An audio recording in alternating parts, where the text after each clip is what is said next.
이번 시간에는 논리전개 방식 중에서 정의에 해당하는 예제를 풀어보겠습니다. 정의는 어떤 말이나 사물의 뜻을 명백히 밝혀 규정하는 것을 말합니다. 네이버 카페 마이노에 독해 상급 10 예제를 올려놓았습니다. 여러분은 이 예제를 미리 풀고 난 뒤에 강의를 들어야 독해력이 크게 좋아집니다. 첫 문장을 볼까요? 이 정책은 세율의 인하를 의미한다. 정부에 의해 부과되는 세율에. 핵심어는 tax. 주제는 감세의 정의. reduction in the rate of tax를 간략하게 표현하면 감세죠. 뒤에 나올 내용은 감세란 무엇인가 계속해서 설명하지 않을까요? 문제를 봅시다. 윗글의 제목으로 가장 적절한 것은 1번 알 수 없는 감세 효과, 2번 침체하는 경제를 자극하기, 3번 계속해서 흥청망청 돈 쓰기, 4번 신선한 자극을 제공하기 위한 자금. 보기 중에서 감세의 정의에 해당하는 게 없습니다. 일단 보기 1번이 정답으로 유력해 보이네요. 나머지 보기에는 핵심어가 들어가 있지 않기 때문입니다. 하지만 보기 2번과 4번은 감세의 목적에 해당하고 보기 3번은 감세의 결과 중 하나이므로 아직 정답을 확신할 수가 없습니다. 두 갈식이 아니라는 말이죠. 계속 읽어봅시다. 감세에 관해 알 수 없는 요소 중 하나는 소비자가 추가 수입을 가지고 무엇을 할까 하는 것이다. 그것에 의해서 그들에게 이용 가능해진 추가 수입을. tax cut은 감세라는 뜻입니다.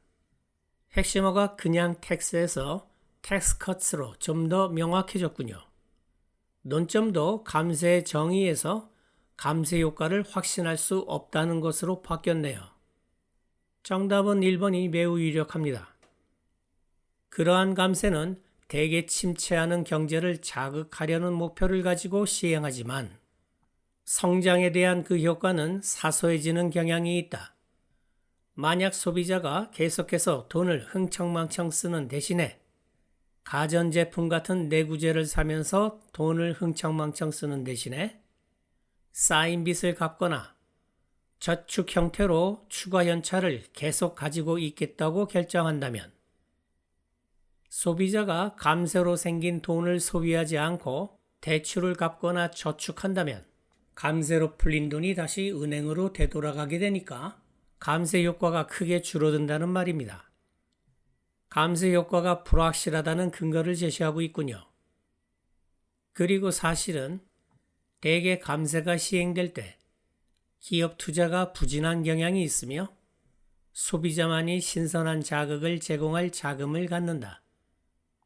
경기가 좋을 때는 감세할 필요가 없습니다.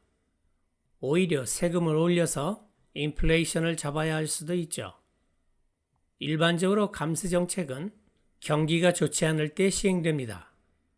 유동성을 공급하고 소비를 늘려서 기업 매출에 도움을 주기 위해서죠. 이 지문을 전체적으로 봤을 때 작가는 감세의 정의를 내리고 나서는 감세의 효과가 불확실하다고 주장하고 있습니다. 사실상 감세를 반대하고 있는 거죠.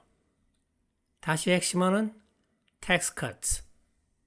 주제는 감세 효과의 불확실성. 문제를 볼까요? 두 번째 문장의 unknown이 결정적 단서입니다. 나머지 보기에는 핵심어가 명시되어 있지 않아서 범위가 너무 넓군요. 정답은 1번. 정부는 감세 정책을 시행할 때마다 항상 낙수 효과를 기대한다고 말합니다.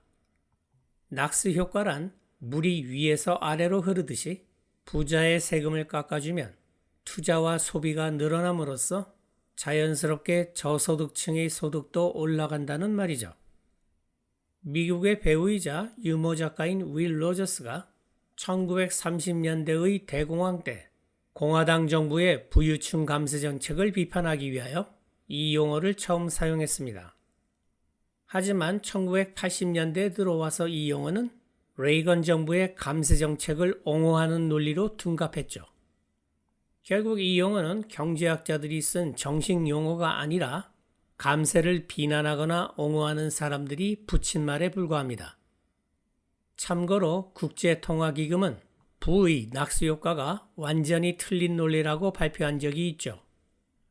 150개 국가의 사례를 분석한 결과 고소득층의 세금을 깎아주면 오히려 경제성장이 감소한다는 결과가 나왔던 겁니다.